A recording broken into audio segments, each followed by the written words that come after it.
My name's Aaron Ralston. Whoever finds this, please make an attempt to get it to them.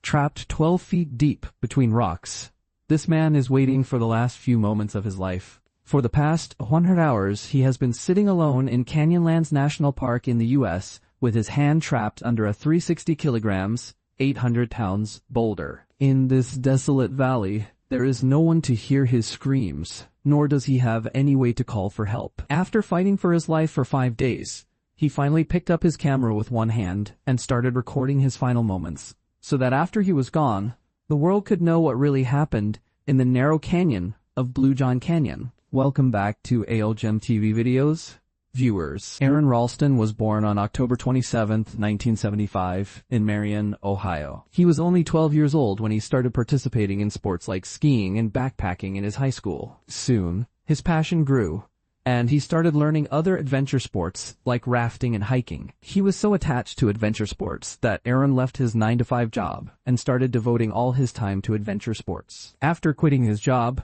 he went straight to Aspen, Colorado. Surrounded by rocky mountains and filled with snowy peaks, this small resort town remains an open field for skiing and mountaineering all year round. This was the place where Aaron's hobby was about to become an obsession. Actually, a few years before quitting his job, Aaron had selected 3 climbing projects that he wanted to achieve over the next few years during his annual vacations. First, he wanted to conquer all of Colorado's 59 14ers, peaks over 14,000 feet high, which is why they are called 14ers. Second, he wanted to set a world record by conquering all these peaks in winter. And finally, he wanted to conquer the highest peaks of all the U.S. states. By the end of 2002, when he quit his job, he had already conquered 36 of the 59 14ers in winter. And now that he was fully available to the world of climbing, achieving this record-breaking feat seemed even more possible. After quitting his job, he went on several dangerous hiking trips with his friends, and once he even came back from the brink of death. Because of his habit of playing with danger, friends often refused to go with him, and this time something similar happened. One day, Aaron and some friends planned a hiking trip, but a few days before departure, for some reason, his friends refused to come. Aaron didn't intend to go on this trip alone, so he thought he would go somewhere else during this long weekend. He decided to head to Utah, but where exactly in Utah was not yet decided. Usually, whenever Aaron went somewhere alone, his roommates knew his whereabouts. But this time, since he himself didn't know where he would go in Utah, he only told his friends that he was going to Utah. While traveling, he finally decided that he would go to Canyonlands National Park in Utah and spend the next 5 days climbing various unknown slot canyons. Slot canyons are narrow, deep valleys that pass through high rocky mountains and plains. Canyonlands National Park has many such slot canyons. Every year, about 800,000 tourists visit here.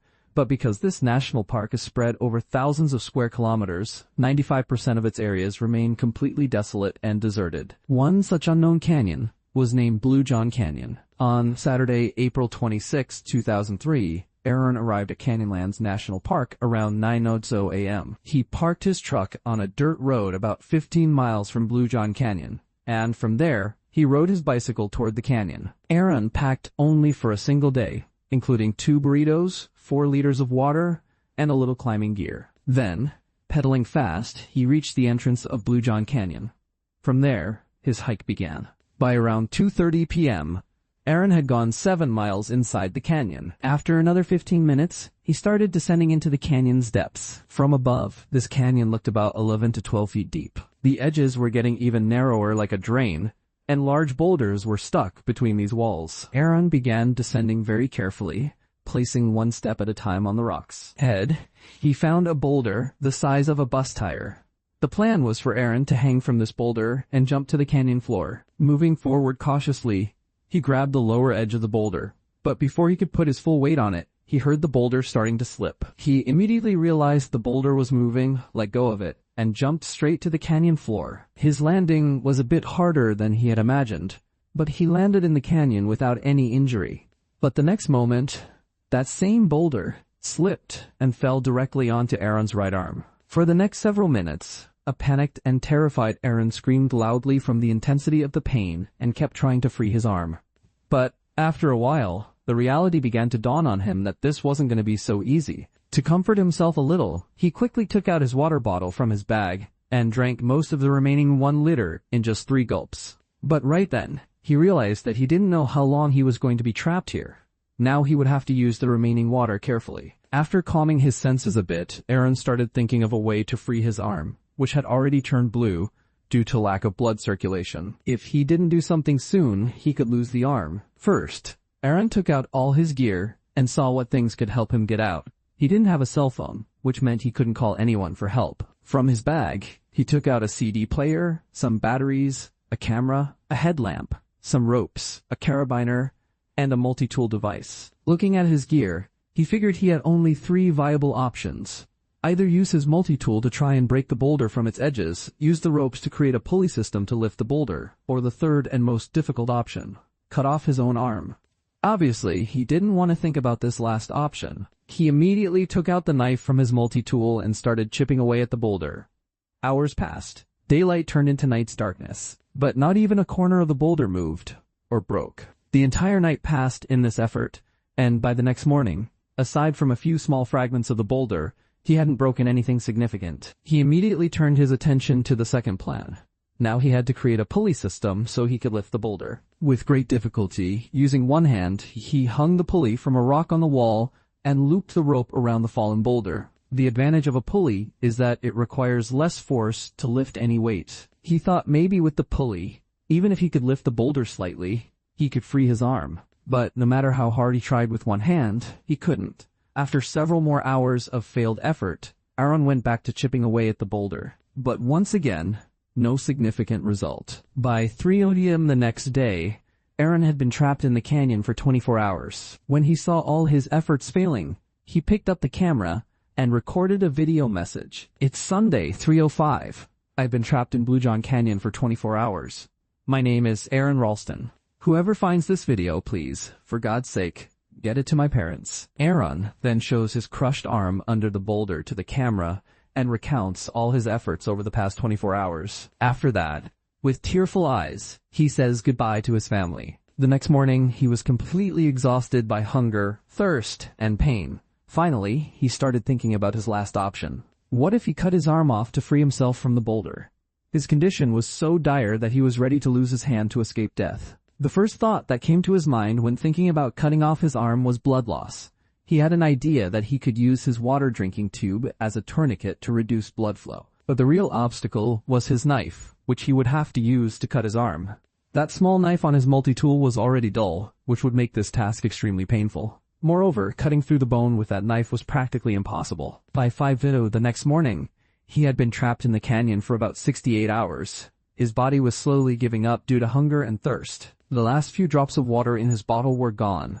Since the previous day, he had been collecting his urine in a thermos bag tied around his waist. Now, to stay alive any longer, he would have to drink that. He picked up the camera again, recorded some goodbye messages for his family, and then once again resigned himself to death. Another night and another full day passed in this helplessness. Sometimes he would hallucinate in a semi-conscious state. Sometimes he would count the hours he'd been trapped in the canyon, and sometimes he would curse himself for not telling someone where he was going. But the worst agony was when his throat would become completely dry and cause severe pain, and in the intensity of thirst, he would have to take sips of his own urine. Every time, his stomach would churn with disgust, but there was nothing left in his body to vomit. On the morning of May 1st, at 9 a.m., Aaron had been trapped in the canyon for 120 hours. So far, there was no hope of freeing his arm, nor any hope of help arriving. For the past 3 days, he had been shouting loudly in case someone might hear him, but it was impossible for sound to escape this canyon. And even if it did, who would hear it in this national park spread over thousands of square kilometers? Defeated, Aaron closed his eyes once more. But just as he drifted into sleep, he saw a dream. A 3-year-old child moving toward him. Aaron knew it was his son. Aaron stepped forward and wanted to pick him up in his lap, but he noticed that his right arm was cut off, the same arm that was still trapped under the boulder. At that sight, Aaron woke up. Aaron didn't have a son at that time, but he realized that he had seen his future in that dream. Perhaps it was a sign that he could still go back alive. Thinking this, life suddenly surged back into Aaron's lifeless body. By now, his arm had completely decomposed. When Aaron inserted the knife into his arm, the flesh dissolved like hot butter, and he could hear gas escaping from the wound. This meant that cutting the flesh was now much easier than before, but the bone was still strong. He had to cut that bone no matter what. Then an idea came to his mind. Until now, he had only been thinking of ways to cut the bone, but he could also break it. His arm was bent at a strange angle behind the boulder, and it was high enough off the ground that he could stand up straight. That meant if he put pressure on the bone of his trapped arm by trying to sit down on the ground, the torque might break the bone. For the first time in 5 days, Aaron felt from the bottom of his heart that something might be possible. Without wasting another moment, he did just that.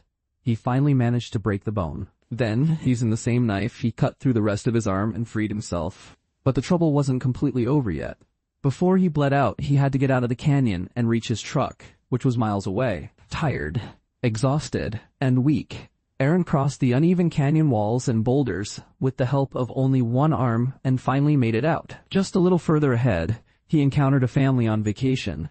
They gave Aaron food and water and immediately called for help. Approximately 4 hours after cutting off his arm and 127 hours after getting trapped in the canyon, Aron Ralston was finally rescued by helicopter. During the painful 6 days and 5 nights, his weight had dropped by 40 pounds, and his blood volume had decreased by 25%. A few days later, a team of 13 people used a hydraulic jack and winch to move the 360 kilograms boulder and recover Aaron's arm. 6 months after the accident, on his 28th birthday, Aaron returned to the same canyon with a TV crew and told his entire story.